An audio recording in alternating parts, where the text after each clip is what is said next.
สบายดีทุกคนมื้อนี้จะพาขี่เรือลองแม่น้ำขานไปส่มตาแซเนาะสวัสดิ์ตาแซนี่ก็เป็นอีกหนึ่งน้ำตกตาดอยู่ที่นครหลวงพระบางเนาะออกจากจุดใจกลางนครหลวงบางมาทางใต้เนาะประมาณ10ปลายกิโลนี่เนาะซึ่งว่าอยู่ตอนหน้านี่จะเป็นรีสอร์ทอยู่แคมป์แม่น้ำขานนี่ส่วงแล้วนี่นับนอกเนาะไล่ไปครึ่งหนึงเนาะอย่างเลือกครึ่งหนึงนี่นะอาจจะประทานได้เปิดเทือเนาะเพราะน้ำพัดไปก่อนเนาะ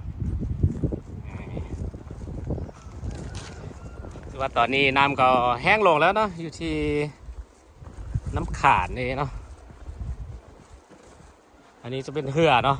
จะขี่เหือนี่เนาะลองไปที่ตาดเนาะนี่นะจะตีคนไปเนาะขี่เหือนี่จะลองไปชมวิวนะงามเลย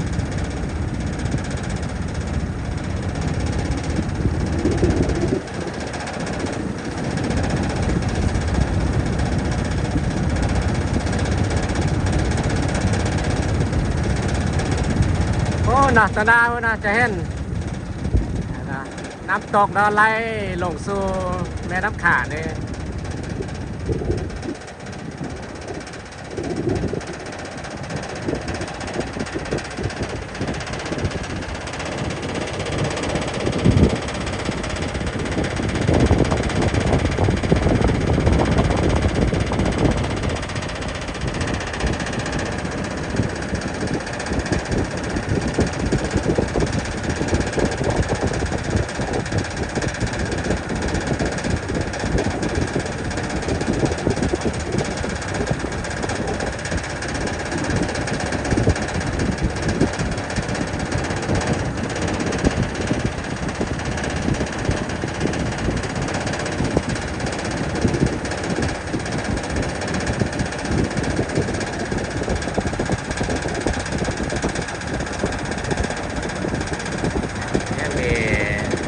นักท่องเที่ยวนะกับไปไล่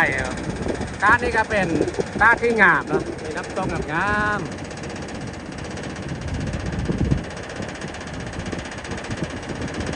ช่วงนี้น้ำน่าจะพอดีนะช่วงนี้ช่วงก่อนนี่ฝนตกหนักน้ำนองนะมาบ่ได้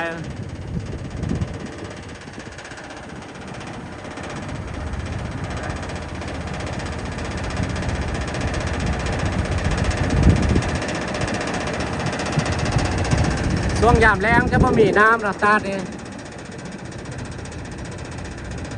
จะเริ่มมีประมาณเดือนประมาณเข้าฤดูฝนจึงมีน้ำเนาะช่วงยามแรงประมาณเดือน4เดือนประมาณเดือน4เดือน5ไปนี่ว่ามีแล้วน้ำเนาะตาเนี่ยนี่เรางามงามว้าวไอ้เนาะจะเป็นน้ำตกเนาะมันไล่ปองใส่แม่น้ำขาดเนี่ย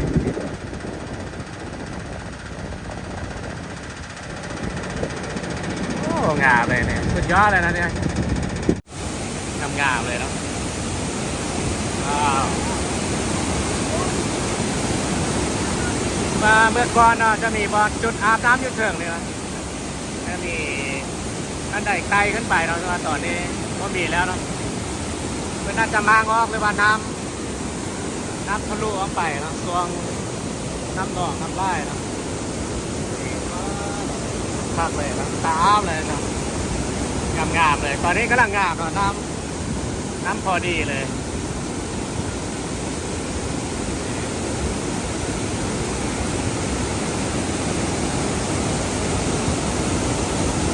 ยอดเลยนะเนี่ย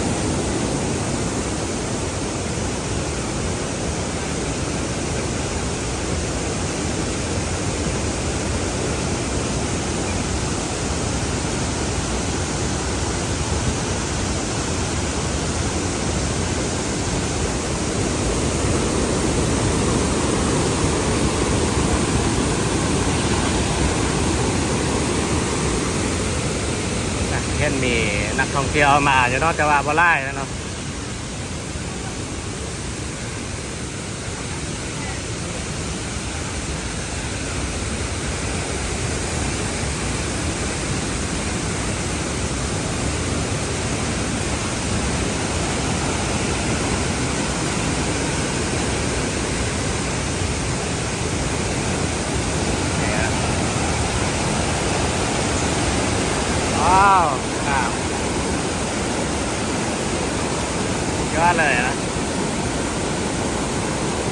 จุดตอนหน้านะแต่ก่อนนี่จะเป็นจุดนางแล้วก็ลงอาบน้ำเนาะว่าตอนนี้มันมีการปรับปรุงใหม่เนาะมันน่าจะมางออกหรือว่าจังได้เนาะมันจะเฮ็ดใหม่เนาะเดี๋ยวมาลุ้นนำกันเบิ่งว่าหลังจากที่ว่าเฮ็ดแล้วเนาะส้มนาจะออกมาเป็นอะไรเนาะส่วนตอนนี้นี่เป็นธรรมชาติแบบนี้เลยนะตอนนี้เนาะงดงามเลย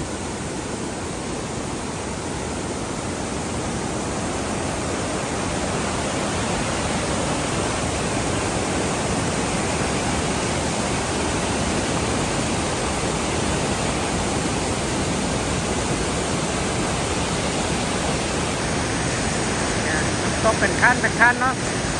ด้านล่างงามๆเลย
การลงอาบเลยเนาะนี่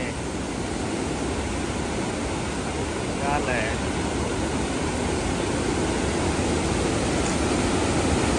น้ำพอดีฮะ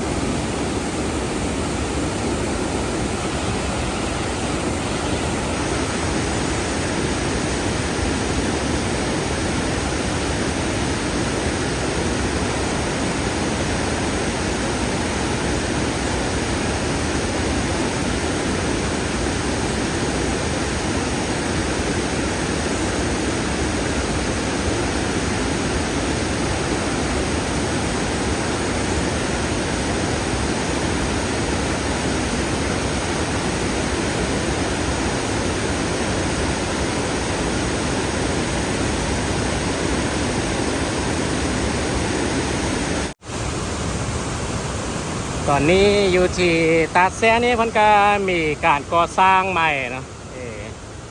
มีจุดตอนหน้านี่เพิ่นน่าจะเฮ็ด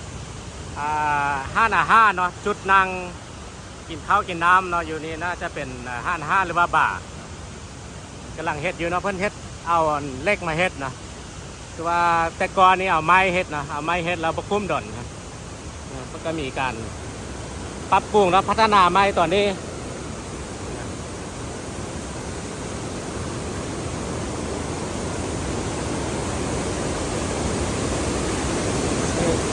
ถ้ารุ่นเบิงผลิตแล้วเนาะว่าจะออกมาแบบได้เนาะน่าจะงามและสะดวกกว่าเก่านะหลังจากเราเฮ็ดแล้วนะ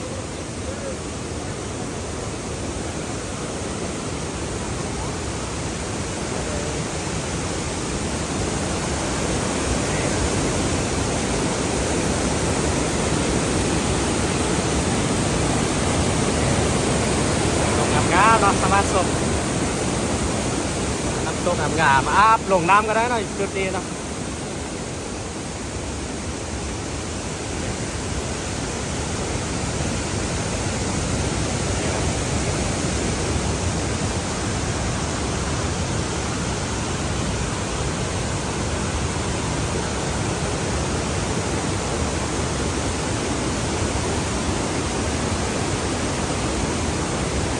น้ำนี้ก็จะไล่ลงไป